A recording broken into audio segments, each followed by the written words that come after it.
actually don't love it when you call me señorita. Please don't do that. Matilda Galindo. Hello, kings and queens and monarchs. How are you? How was your week? How was your day? Mine was pretty fucking chaotic. First of all, it's hot as balls in here.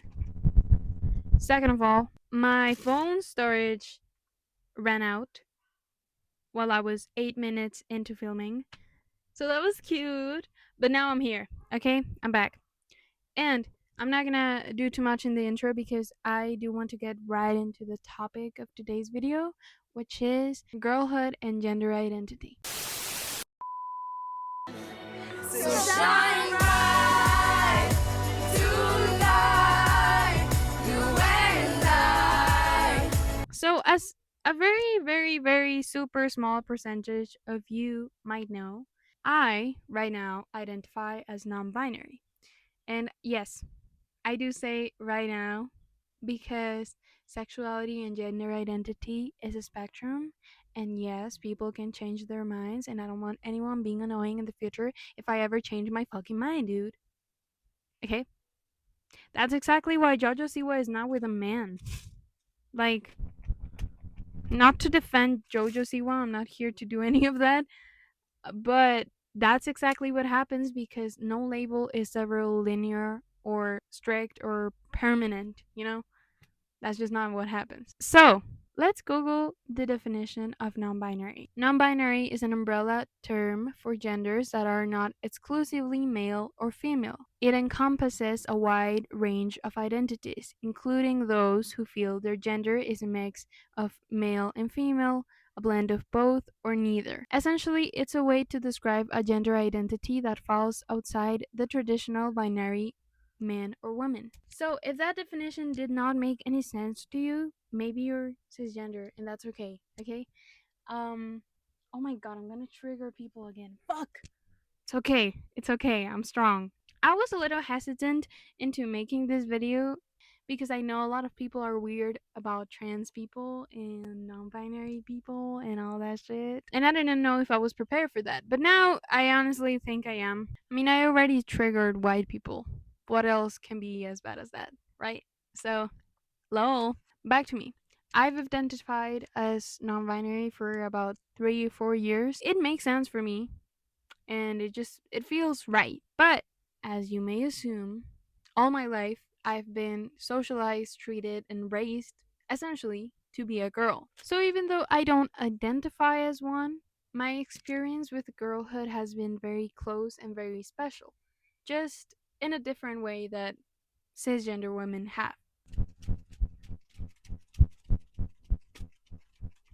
So yeah, I thought this would be a nice topic to discuss just in case any trans people out there want to feel heard or just want to hear other trans experiences, whatever it is, honestly. As a child, I didn't hate my femininity, which is something that I think a lot of cisgender people assume, or like, I think it's a trans stereotype that people just hated their femininity or their masculinity when they were a child.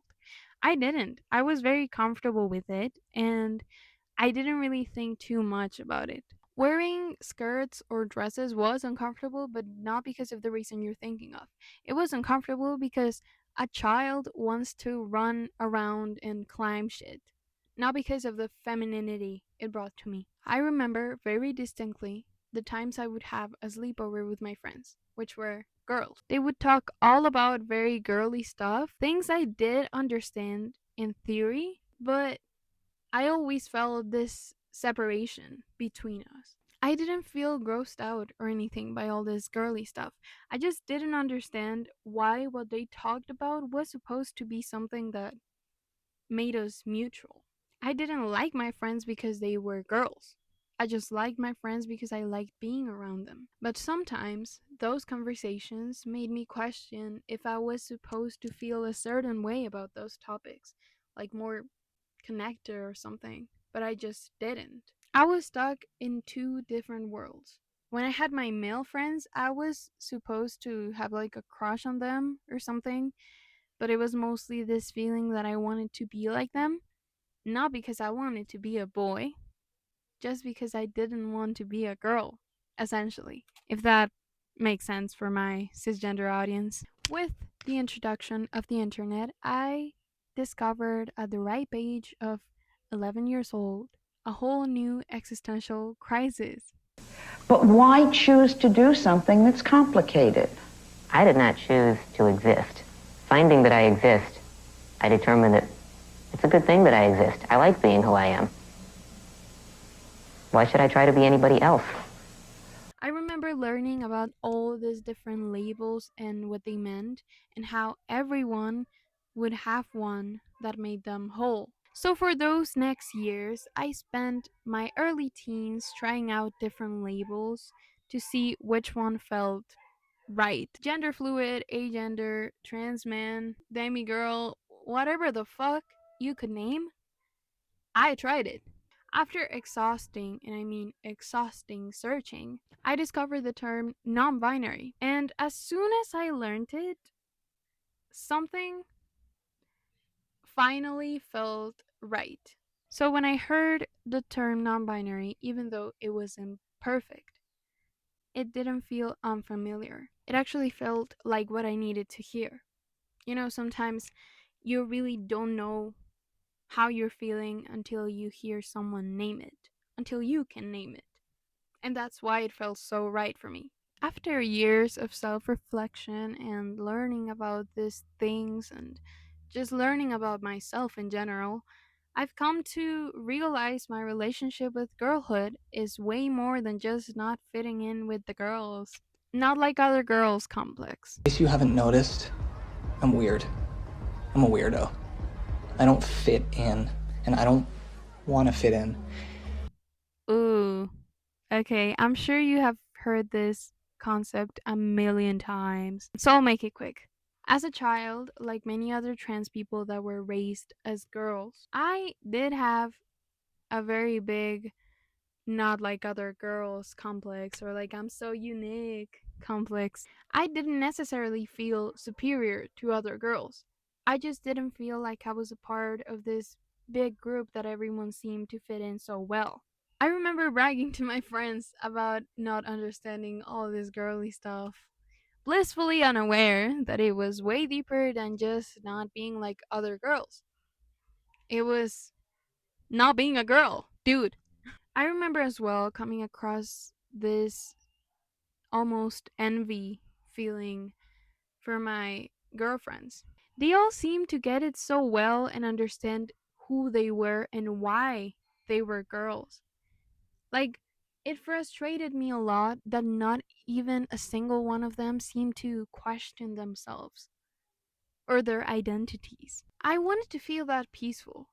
Even with my mom and my sister, I hated the talks that were supposed to be something that we had in common. And I just didn't feel like we did. And honestly, at first, I just thought, oh, so I hate my family and my friends. Yeah, I'm a bad person that hates her family. Mind you, this was a 12-year-old child. Yes, I was an evil person back then. Totally. A 12-year-old child. I think experiencing girlhood, even when I didn't feel connected to it, it was such a mindfuck for me because it felt familiar and like I had the privilege to be led in this secret world that wasn't mine. It's like when you see a stranger on the street that's smiling, you're happy for them. You don't know why they're happy, you don't understand it, but you're happy that they're happy. That's how it felt experiencing girlhood from the inside while still not understanding it. So, having to come out to my closest friends and family, having to rip myself apart from that world sucked. I didn't know anything else. I didn't experience boyhood. The only thing I knew was girlhood. And it was devastating and liberating at the same time. What came after that was peace. It was liberation.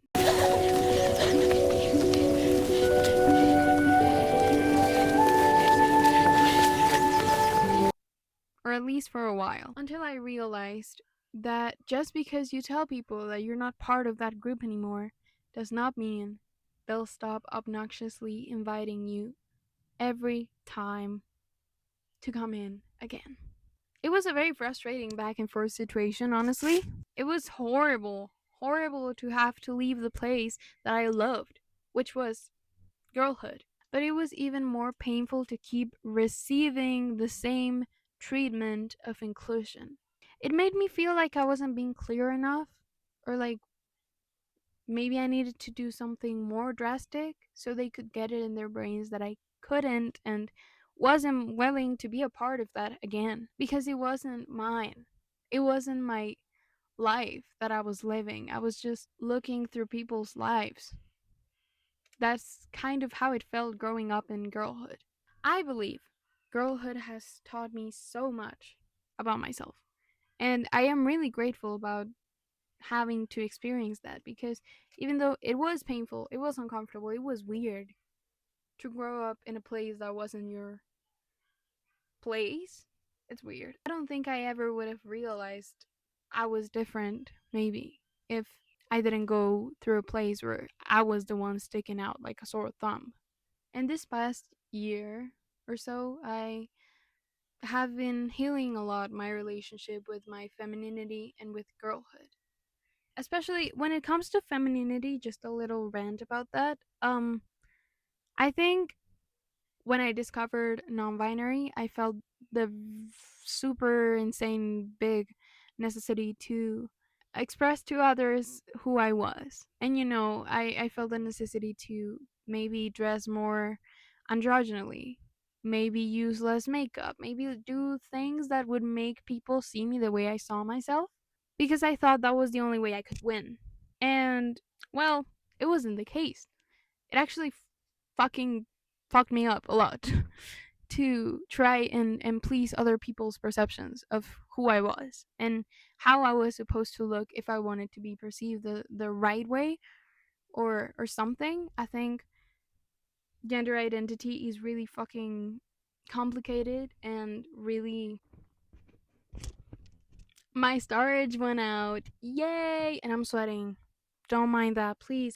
Fuck! Okay, so just to finish this topic, because I think I went on a rant way too long, clearly.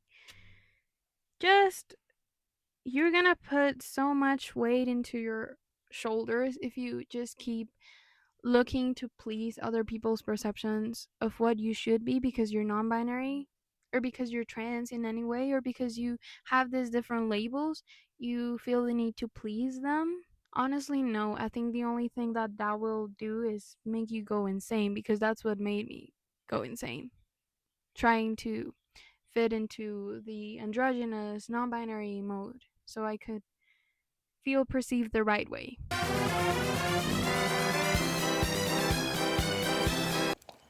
So this is me editing, and I do not have the patience for this, honestly. I don't know why the fuck my storage ran out so many times in that video, but whatever. What I basically was trying to say is do not try to conform on the identity that you're in. I think that made me go insane. And last but not least, I do believe I healed my relationship with femininity and girlhood, and I kind of realized that maybe if I was being invited so much, it's probably because they also miss me, not because they view me a certain way. I think liberating yourself from how people perceive you, this not only applies to trans people, just in general, can be such an amazing feeling, but you have to get over yourself. You just have to.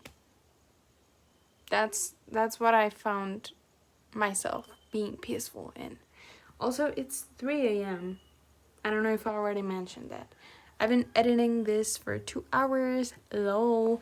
Anyways, that's it. Thank you so much for watching. I know I look like shit right now. I'm super sleepy. I love you.